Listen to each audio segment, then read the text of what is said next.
अस्सलामुअलैकुम। सियाणे कहते भी जेड़े रोग ना बकरी मरी उही रोग पठोरे नूं। कैसा को भले दा दौर गुजरिया, किड्डा चंगा दौर हुंदा सी भले वक्तां च, ते हुण कैसा दौर आ गया। आपो ताप पई आ हर बंदे नूं। पहले वक्तां च कोई वेला टाइम हुंदा सी, कोई काम कार करके बंदा झट वेला हो जांदा सी, किते चार सियाणियां कोल बहिंदा सी, कोई चंगियां गल्लां सुणदा सी, कोई चंगियां गल्लां कहंदा सी, कोई सिक्खण नूं मिलदा सी। कुछ गल्लां च बहुत कुछ सिक्खण नूं मिलदा सी। बजुर्गां कोलों बाबियां कोल बहीदा सी, झट कोई चंगियां गल्लां करदे सी। हुण कैसा दौर आ गया, नफसा नफसी दा दौर आ। हर बंदा अपने कम्मां कारां च अपनियां परेशानियां च उलझिया होया। देखो हुण माशाअल्लाह किड्डा सोहना महीना रमज़ान दा महीना आया। 11 महीने बंदा आपो ताप च पिया हुंदा।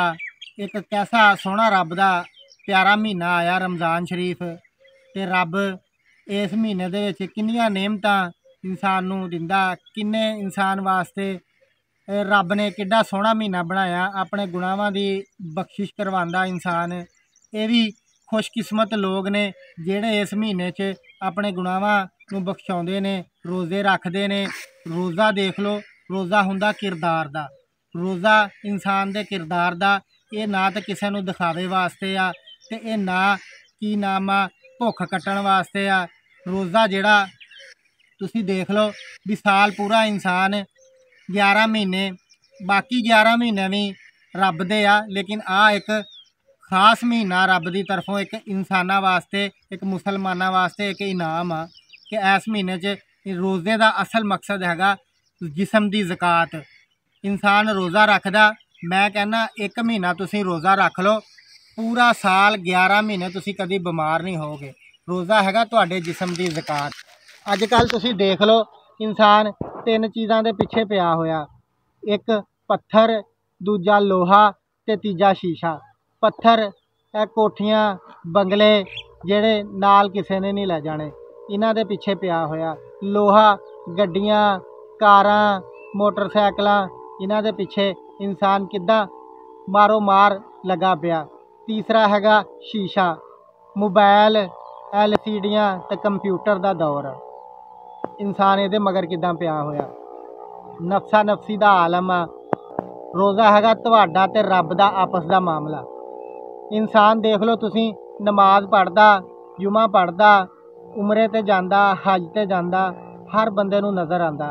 अगर नहीं भी नज़र आंदा तो वह अपनी फोटो या वीडियो बना के नैट ते चढ़ांदा, तो हर बंदे नूं पता लग जांदा हाँ भी आ मुंडा या हाँ बंदा हज ते गया, उमरा करन गया, अल्लाह दा घर देख के आया। मैं कहना रोज़ा एक ऐसी चीज़ आ, ऐसी इबादत आ जिहदे च अल्लाह ते बंदे दे दरम्यान आपस दा मामला। रोज़ा जेड़ा अल्लाह ते बंदे दे दरम्यान ऐसा एक रिश्ता वा जेड़ा इंसान नूं या उहदे रब नूं पता। हुण तुसी मुसलमानां दा हाल देख लो कि किद्दां महंगाई कर दित्ती आ। 11 महीने खोरे इसे इंतज़ार च रहिंदे आ भी रोज़े आउणगे ते महंगाई करांगे। मैं कहना तुसी दूजे मुल्खां हाल देखो, वो इन्नियां क चीज़ां सस्तियां कर दिंदे आ ना कि इंसान दी सोच भी नहीं हुंदी कि वो दुकान तो एक शै एक दिन 100 रुपए की लैके आंदा तो रोज़ियां दे महीने चों जांदा 70-75 रुपए की होई हुंदी। साडे घरे इत्थे पाकिस्तान दा हाल देख लो तुसी, ये खोरे 11 महीने इसे इंतज़ार च रहिंदे भी रोज़े आणगे ते असीं कमावांगे। लीड़ा कपड़ा खाण पीण दियां शैवां, इत्थे तक कि हुण दे फ्रूट दे रेट जेह्ड़े आ वो भी असमानां ते पहुँचे आ। ਇਹ देख लो तुसी टमाटर आलू प्याज हर चीज़ का रेट चढ़ गया। की गल रोज़े इस वास्ते आंदे कि तुसी गरीब दे कपड़े ही ला लो, गरीब दे वास्ते 2 टाइम की रोटी खाना मुश्किल होई आ। तुसी मैं कहना भी रोज़ियां दे महीने च ना तुसी सदका ज़कात फतराना जेड़ा अदा करना ना, तुसी इदां दे गरीब गुरबा लोगां नूं, ऐसे लोगां नूं लभ के उन्हां तिकर ये फतराना ज़कात सदका पहुँचाओ जेड़े इहदे मुस्तहिक ने, जिन्हां नूं इहदी खास ज़रूरत आ। अगर तुसी किसी भैन भरा की मदद करनी आ, मैं कहना भी एक हत्थ ना दो तो दूजे हत्थ नूं पता ना चले। इदां इहदे च तुसीं भी राज़ी आ ते तुहाडा रब भी राज़ी आ। कोई भी काम तुसीं करना ना किसी नूं दिखावे वास्ते ना करो।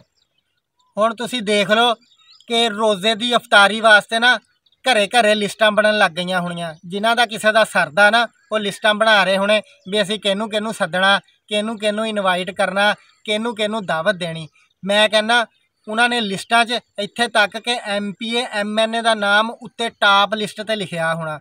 मैं कहना इहदे च तुसीं ये खास ख्याल रखो कि तुसीं अपने किसी भैन भरा नूं भी सद्दो, किसी गरीब गुरबा नूं भी अफतारी ते बिठाओ। मैं कहना 3 चीज़ां ऐसियां वा जिहड़ियां इंसान दे विच फर्क महसूस नहीं करदियां, जिहदे च गरीब दा ते अमीर दा कोई फर्क नहीं।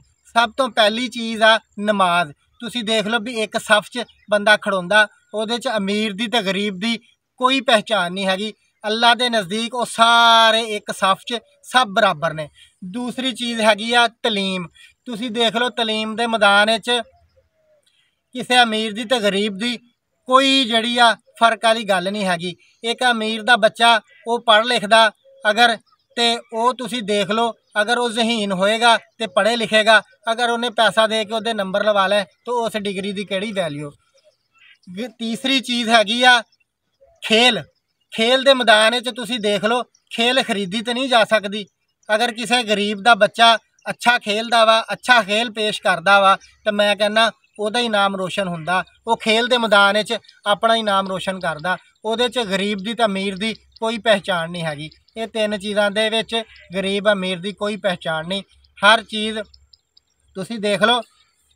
मैं कहना रोज़ा खिलाउण की गल करदा सी, तुसीं गरीबां नूं भी सद्दो, सारिआं नूं एक बराबरी के लेवल ते उन्हां नूं अफतारी कराओ, सब नूं अफतारी कराओ, इक्को दस्तरखान बिछाओ, अल्लाह दियां सारियां नेमतां उहदे सामने रखो, हर बंदे नूं बराबर दियां जिहड़ियां नसीब होण। फिर जिद्दां घरे इत्थे मैं लंघदा पिया होवां ते कोई बंदा ना गंदे पानी नाल वज़ू करन डिया होवे, मैं कहा की करन लगा, कहंदा नमाज पढ़न लगा। मैं कहा जे तू नमाज पढ़न ही लगा तो साफ पानी नाल वज़ू कर ला, तू लाजमी गंदे पानी नाल वज़ू करना है। इदां हुण रोज़िਆਂ दा महीना माशाअल्लाह अल्लाह दा किड्डा प्यारा महीना। मैं कहना इहदे च तुसीं अगर किसी ने 4 लफज 4 गल्लां करो ना, ऐसियां प्यारियां ते सोहणियां गल्लां ते सोहणे अल्फाज बयान करो इवें जिवें गुलाब दे मूँह चों फुੱਲ खिरदे, ताकि तुहाडी कोई तारीफ करे। अगर तुसीं 4 बंदियां च उठे बैठे आ, उठ के चले गए आ, तुहाडे जाण तो बाद तुहाडी कंड पिछे लोकी तारीफ करन। इदां ये हैगा इंसान दा अखलाक ते रोज़े दा किरदार कि रोज़िਆਂ दे महीने च इंसान नूं अपना अखलाक ते प्यार ते आपस च प्यार मुहब्बत वंडना चाहिदा।